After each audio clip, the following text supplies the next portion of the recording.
sa Sa akin wala pang fancy ng close na yun. priority development. Ano ba? Pwede, DAP and DAP naman are both.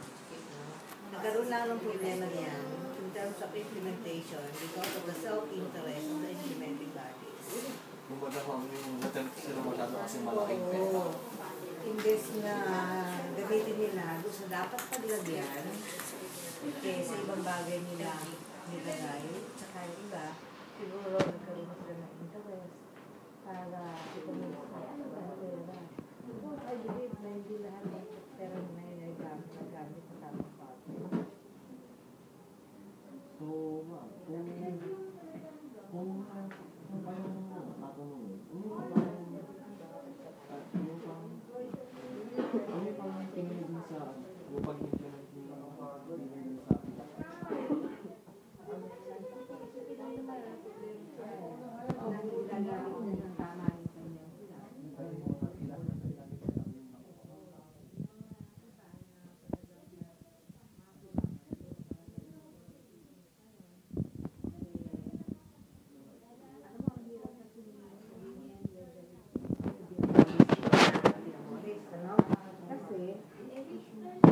maganda yung objective nun kung malalagay lang sa tama.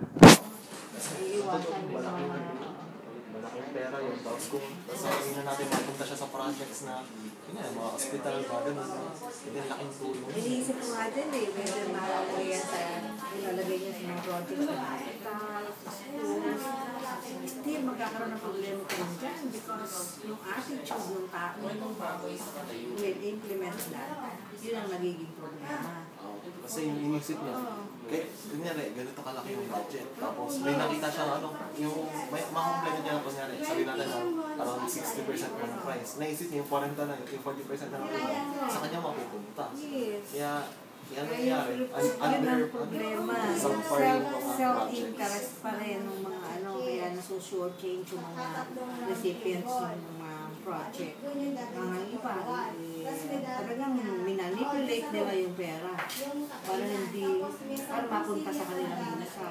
Para naman sa speaker. Masyado silang hindi makapag-tiis sa temptation. Kaya talagang gusto nilang bawi yung mga ginastos nila during the election. 20.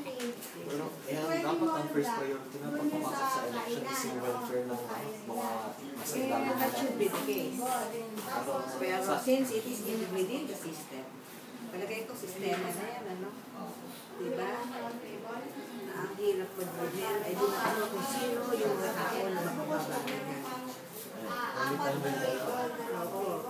Kahit sabihin natin si President Pinoy, sinabi niya nasa matubang na daan, pero Hindi natin masasabi hindi kung yun, nasa hindi ilalim. yun ang nakikita ko dahil yung mga tao na under him, yung mga nag-implement no, ng self-interest. Yung mga kahit na probinsya, national, municipal, even barangay. Hindi na kapala yung Nandiyan pa rin yung self-interest, talagang hindi nila ginagamit ng tama yung priority project sa mga yan. Hindi na iubos yung pera para doon sa projects. Lagi na lang meron silang habit. Kaya, tingin ko ano po, kaya hindi maubos yun. Para pwede rin sa huling. Kunya, yung pinapakita nila mauubos kung bakit. Pero kapag hindi natapos yun, pag na-inulan yun, syempre, may rason sila pang humingi ulit. Kaya nga, stilan lang din ang mabuti yan. Kung talaga saan na pupunta. Talagang dapat kayong tao mismo, yung values nila ang mabago.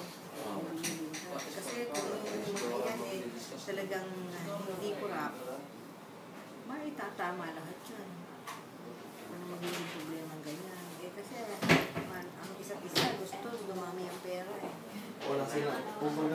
Alam mo na sa akin nila sa mga Pilipino.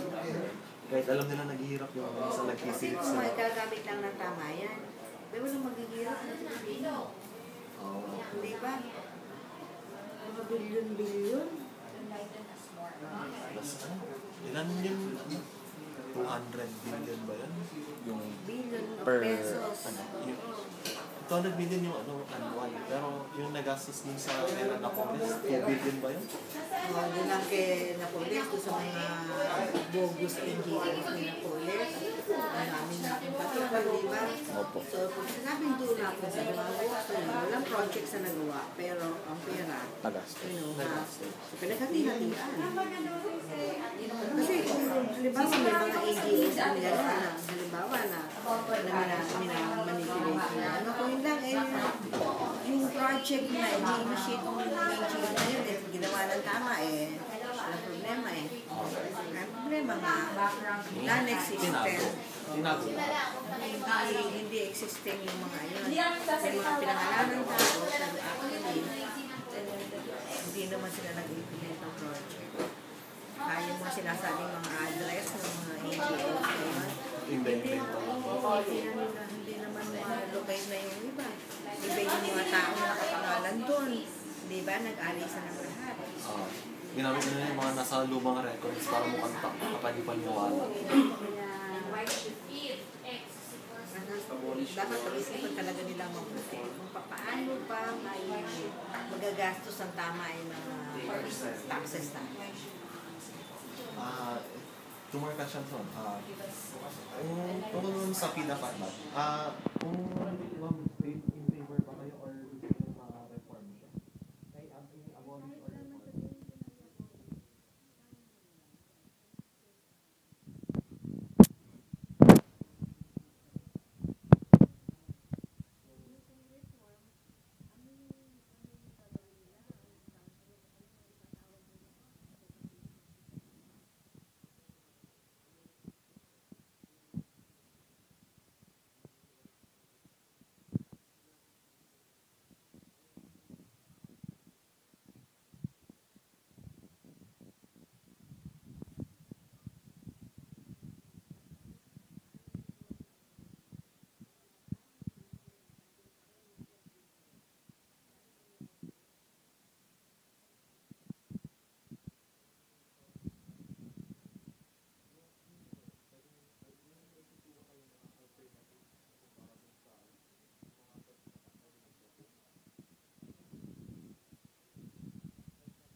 Pati nga barangay, pati nga yung mga KB na yan, kabataang barangay, natuto ng mga wala.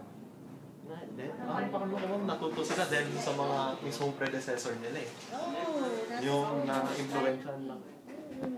Kaya sabi natin, pumasok na Kasi yung bata, alam mo yung mga KB, kabataang barangay, kaya nga yata inalis dahil nagiging training ground sa kanila pagiging corrupt Labanita na yun nung minsan. Kasi malam mo naman, meron daw isang bata na interview kasama sa sinari yata sa beauty contest.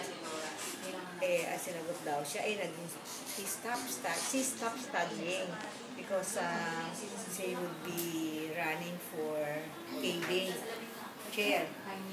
Ibig sabihin, isasakripisyo yung pag-aaral mo para lang maging KB ka, anong purpose mo daw. Ibig sabihin, there's money there. Kumbaga yun yung parang easy way out. Kahit paano reform ang gawin nila dyan, i-acknowledge nila yan at ilalagay, gagawin nila ng paraan kung paano ba makaraos sa business skill pag hindi na bago yung value sa mga tao na yung ginagawa at gagawa. Siguro kinakailangan yung proper monitoring saka kinakailangan transparent. Naniwala nila ako ng transparency ko sa mga wanda ng gobyerno. So from what I can understand, kahit anong alternative na pwedeng ma-propose is walang mangyayari kung hindi mapapalitan yung mga Hindi ugali mababago ang values ng mga tao. Sige ma'am. Thank you ma'am.